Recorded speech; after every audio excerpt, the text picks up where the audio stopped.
Hello students, welcome to Shri Hari coaching centre. आज हम लोग अपने इस वीडियो में प्रिज्म के पदार्थ के लिए अपवर्तनांक का सूत्र, इस फॉर्मूले के बारे में डिस्कस करेंगे, जो कि बेसिकली प्रिज्म के पदार्थ के अपवर्तनांक का फॉर्मूला होता है वो n = sin a + delta m/2 upon sin a/2। सो ये फार्मूला जो होता है ये स्नेल के नियम से आता है। तो प्रिज्म में है कि प्रिज्म होता क्या है। बेसिकली जो प्रिज्म होता है ये आगे से और पीछे से देखने में त्रिभुजाकार आकृति का होता है। एक प्रिज्म में 2 त्रिभुज और 3 आयताकार पृष्ठ होते हैं। इसकी डेफिनेशन जो होती है वो कुछ इस तरह से बनती है कि प्रिज्म एक ऐसा समांगी पारदर्शी माध्यम जैसे कि कांच हो, वे 2 समतल पृष्ठों के बीच स्थित होता है। कोण कोई भी ले लेते हैं, ट्रायंगल जो बन रहे हैं तो ट्रायंगल में कोण तो बनेंगे 3। तो ये किसी भी 2 समतल पृष्ठों के बीच घिरा हुआ पृष्ठ ऐसा पारदर्शी माध्यम होता है जो कि घिरा हुआ होता है, तो वो प्रिज्म कहलाता है। प्रिज्म में ये 2 जो हैं ये अपवर्तक पृष्ठ होती हैं। तो अपवर्तक पृष्ठों के द्वारा तो प्रिज्म में अपवर्तन के द्वारा ये फॉर्मूला प्रूव होता है। अपवर्तन में हम लोग पीछे बात कर चुके हैं पिछले वीडियोस में कि जब प्रकाश की किरण का माध्यम चेंज होता है, तो प्रकाश की किरण का जब माध्यम चेंज होता है तो वो एक माध्यम से दूसरे माध्यम में जाते समय किस तरह से उसमें अपवर्तन होता है, अभिलंब की ओर झुकती है या अभिलंब से दूर हटती है, इसके बारे में हम लोग डिस्कस कर चुके हैं। सो इसमें आज हम लोग इस फॉर्मूले के बारे में देखेंगे। इसमें सबसे पहले ये जो ए बी सरफेस है, ए बी सतह पर एक हम आपतित किरण डालते हैं इस तरह से। इसका नाम देते हैं PQ। अब ये जो PQ आपतित किरण है ये ए बी सतह पर गिर रही है। जब ये ए बी सतह पर गिरेगी तो इसका क्या होगा, इस किरण का अपवर्तन होगा। तो अपवर्तन होगा तो जहाँ पर अपवर्तन होगा माध्यम चेंज होगा, तो जिस बिंदु पर आपतन बिंदु है वहाँ पर हमें चाहिए होगा अभिलंब। तो ये सरफेस इस तरह से, तो इस सतह पर अभिलंब जो होगा वो किस तरह से होगा, इस तरह से होगा, तिरछा होगा अभिलंब। तो इस Q पॉइंट पर जहाँ से प्रकाश का अपवर्तन हो रहा है यहाँ से हम लोग अभिलंब खींचते हैं। तो ये हो गया अभिलंब। तो प्रकाश की किरण जब वायु से कांच में जाती है, यानी कि ये जो PQ किरण है ये अभी वायु में है और ये जो प्रिज्म है ये हमारा कांच होता है, तो इसमें प्रवेश कर रही है। तो इसमें जब प्रवेश करेगी तो जब प्रकाश की किरण विरल माध्यम से सघन माध्यम में जाती है तो अभिलंब की ओर झुकती है। तो ये सीधे जानी चाहिए थी, जैसी जा रही इस तरह से जानी चाहिए थी। जो वास्तविक किरण का रास्ता है वो ये होना चाहिए था, लेकिन अभिलंब की ओर झुकती है तो ये इस तरह से प्रिज्म के अंदर, ये यहाँ से यहाँ तक चली जाती है प्रिज्म के अंदर। तो इस बिंदु पर पहुँचती है यहाँ पर, तो इस बिंदु का हम नाम दे देते हैं R। जैसे ही वो AC सतह पर किरण पहुंचती है, तो जब AC सतह पर पहुंचेगी तो AC सतह पर भी उसका क्या होगा, अपवर्तन होगा, क्योंकि प्रकाश की किरण अब सघन माध्यम से कहाँ जा रही है, विरल माध्यम में जा रही है। तो जब प्रकाश की किरण विरल माध्यम से सघन माध्यम में जाती थी तब क्या होता था, अभिलंब की ओर झुकती थी। अब की बार सघन माध्यम से विरल माध्यम में जा रही है तो प्रकाश की किरण क्या होगी, अभिलंब से दूर हटेगी। तो इस बिंदु से माध्यम चेंज हो रहा है तो इस बिंदु पर हमें क्या चाहिए होगा, अभिलंब चाहिए। तो अभिलंब हमें इस जगह पर बना लेते हैं। तो इस सरफेस जो AC सतह है इस पर भी अभिलंब कैसा होगा, इस तरह से। तो ये हो गया अभिलंब। तो जो ये AC सतह है इस पर अभिलंब हमारा ये है। इस जो ये AB सतह है इस पर अभिलंब का नाम M दे देते हैं, इस पर अभिलंब का नाम N दे देते हैं। तो जो ये AC सतह है इस पर ये अभिलंब हो गया। प्रकाश की किरण का अगर कोई डिस्टर्ब नहीं करता तो ये सीधे निकल जाती, लेकिन अब इसको डिस्टर्ब चेंज होने के कारण ये प्रकाश की किरण हमारी अभिलंब से दूर हटेगी। अभिलंब से दूर हटती हुई कुछ इस तरह से चली जाएगी और इसका नाम दे देंगे S। तो जो ये हमारी आपतित किरण थी PQ, इसका अपवर्तन इस तरह से हो जाता है। पूरी जो किरण है वो PQRS, ये हमारी PQRS पूरी एक किरण है, जिसमें से PQ जो है वो आपतित किरण है और जो QR है वो अपवर्तित किरण है, और फिर से जो RS है ये निर्गत किरण है। इसको निर्गत किरण बोलते हैं क्योंकि ये प्रिज्म से बाहर निकल रही है, और ये आ रही थी तो ये प्रिज्म से बाहर निकल रही थी, तो ये क्या होगी, अपवर्तित किरण QR। और जो RS है वो क्या कहलाएगी, निर्गत किरण। तो जो प्रकाश की किरण थी वो टोटल कितना विचलित हुई है अपने मार्ग से, ये देखते हैं। अगर ये जो RS निर्गत किरण है इसको भी थोड़ा पीछे की तरफ बढ़ाएं इस तरह से, तो इस जगह पर जो ये इतना कोण बनता है इस कोण को कहते हैं डेल्टा।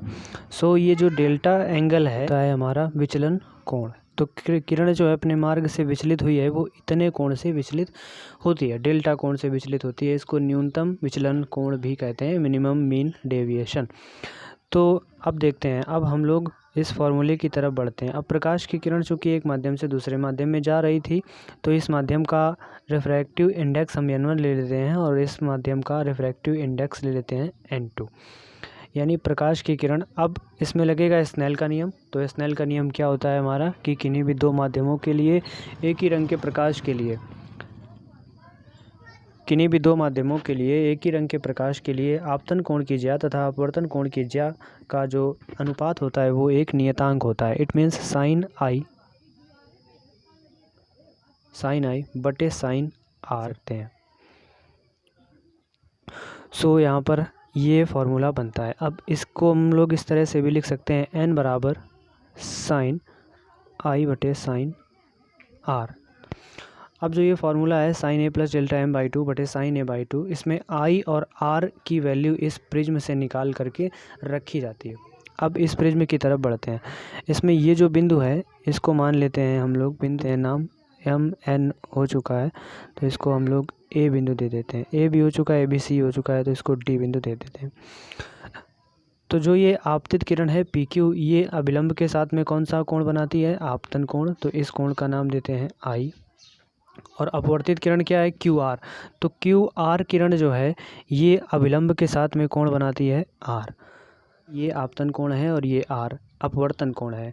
अगर प्रकाश की किरण को इस तरफ से डाला जाता, AC सरफेस की सतह से डाला जाता, तो ये कोण जो है ये अभिलंब के साथ में आपतन कोण बनाता। तो ये आपतन कोण I है। अब चूंकि इधर हम लोग I ले चुके हैं तो ये कोण हमारा I डैश रहेगा और अभिलंब के साथ में जो अपवर्तित किरण है वो कोण बनाती है R डैश। सो ये एंगल हो गया हमारा R डैश। अब देखते हैं हम लोग एक चतुर्भुज लेते हैं क्वाड्रिलेटरल AQD और इस बिंदु का नाम देते हैं R नाम है इसका। तो देखेंगे यहाँ पर हम लोग चतुर्भुज AQDR में, अब ये जो हमारा चतुर्भुज है AQDR, इस चतुर्भुज में देखते हैं कितना होता है, 360 अंश के बराबर होता है। तो ये चतुर्भुज है AQDR। तो इसमें कोण A और कोण Q, कोण D और कोण R, इन चारों का जो जोड़ है वो 360 के बराबर होगा। अब चूंकि ये हमने अभिलंब खींचा है AB सतह पर, तो AB सतह पर जो अभिलंब है ये कोण Q कोण और ये N अभिलंब है AC सतह पर। तो जो ये अभिलंब है ये हमारा होगा 90 डिग्री का। तो यहाँ पर ये 90 डिग्री और ये 90 डिग्री का कोण बनेगा। तो देखते हैं कोण लिखते हैं हम लोग, कोण A प्लस कोण D प्लस कोण R बराबर किसके होगा? ये 360 अंश के। उसमें भी अब ये कोण Q और कोण R ये दोनों क्या हैं? 90 हैं।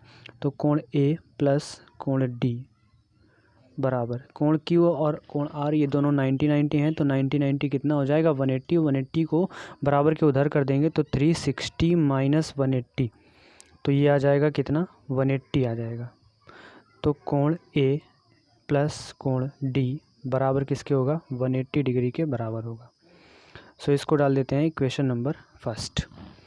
चलिए अब देखते हैं दूसरा ट्रायंगल। अब की बार ट्रायंगल लेते हैं QDR। R ट्रायंगल है तो इसमें ये है R और ये है R डैश। ट्रायंगल के तीनों एंगल का सम जो होता है वो हमारा 180 डिग्री का होता है, यानी त्रिभुज के तीनों कोणों का योग 180 अंश होता है। तो इसमें कोण Q, कोण D और कोण R ये तीनों कोण जो हैं ये किसके बराबर हैं? 180 अंश के बराबर हैं। त्रिभुज QDR में, त्रिभुज QDR में तो कोण Q प्लस कोण D प्लस कोण R ये बराबर किसके होगा? 180 डिग्री के बराबर होगा। तो अब इसमें जो कोण Q है हमारा ये R है और कोण R जो है वो क्या है? R डैश है। और कोण D को बराबर के उस तरफ कर देते हैं। तो ये R प्लस R डैश बचेगा, बराबर क्या आ जाएगा? 180 माइनस D।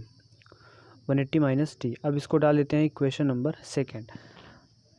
देन अब हम लोग लेते हैं एक ट्रायंगल QR और ये बिंदु इसका नाम दे देते हैं F। तो QRF ये ट्रायंगल लेते हैं। अब ट्रायंगल में इस तरह से प्रॉपर्टी होती है, जब ट्रायंगल बना हो कुछ इस तरह से, इसमें ये कोण Y हो, ये x हो, ये z हो, तो जो अंदर वाले कोण हैं x प्लस जेड, ये बाह्य कोण के बराबर होते हैं। अंदर वाले कोणों का जोड़ यानी आंतरिक कोणों का योग बाह्य कोण के बराबर होता है। तो यहाँ पर ये दोनों कोण जो बन रहे हैं अंदर वाले इस त्रिभुज में QRF जो त्रिभुज है, इसमें अंदर वाले कोणों का योग जो है वो हमारा बाह्य कोण यानी कि डेल्टा के बराबर होगा।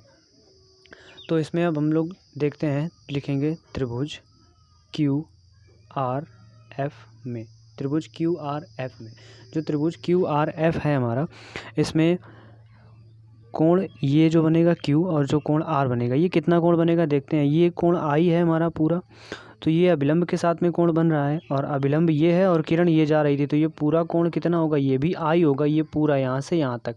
अब हमें ज़रूरत कितने की है, केवल इतने की, तो जो ज़रूरत है हमें वो केवल इतने कोण की ज़रूरत है। तो अगर हम R घटा दें I से तो वो केवल इतना कोण बचेगा, ये वाला कोण कितना आएगा, I माइनस R। उसी प्रकार ये जो बगल वाला कोण है ये कितना आ जाएगा, I dash minus R dash, क्योंकि पीछे जो निर्गत किरण का कोण है वो निर्गत कोण I डैश है और ये R डैश है, तो I dash minus R dash, तो ये दोनों कोणों का जो सम होगा वो डेल्टा के बराबर होगा।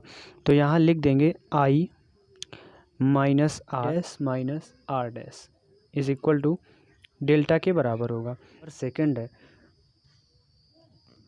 अब इक्वेशन नंबर फर्स्ट और सेकंड, इक्वेशन नंबर जो हमारी फर्स्ट और सेकंड है उसमें जो ये D है फर्स्ट इक्वेशन में, इसको अगर इस तरफ कर दें तो ये हमारा हो जाएगा कोण A बराबर 180 माइनस D। अब जो हमारा समीकरण नंबर 1 है और समीकरण नंबर जो 2 है उन दोनों के राइट साइड बराबर हैं, तो राइट साइड बराबर हैं तो इसलिए हमारे लेफ़्ट साइड भी बराबर होंगे। तो यहाँ पर अब हम लोग लिखेंगे समीकरण 1 व 2 से, 1 व 2 से लिखेंगे तो 1 व 2 से क्या हो जाएगा, R प्लस R डैश बराबर ये किसके हो जाएगा, A के बराबर हो जाएगा, R प्लस R डैश।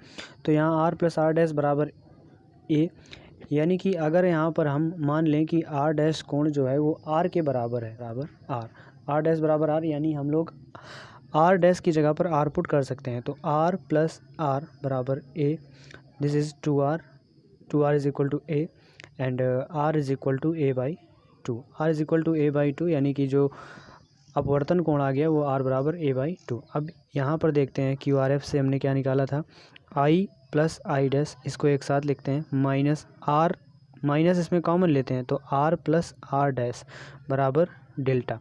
अब जो R प्लस R डैश है, R प्लस R डैश का मान हमने क्या निकाला था, यहाँ से A निकाला था, यही उठा के कहाँ इस R प्लस R डैश की जगह रख देंगे A, तो यहाँ पर आ जाएगा I plus I dash minus A बराबर डेल्टा। अब इस A को बराबर के उधर कर देंगे तो ये क्या हो जाएगा, I प्लस I डैश बराबर A प्लस डेल्टा। अब यहाँ लिख देंगे I जो है हमारा वो I डैश के बराबर है, I plus delta M, A plus delta जो है वो डेल्टा M के बराबर, यही मान लेते हैं, delta is equal to delta M।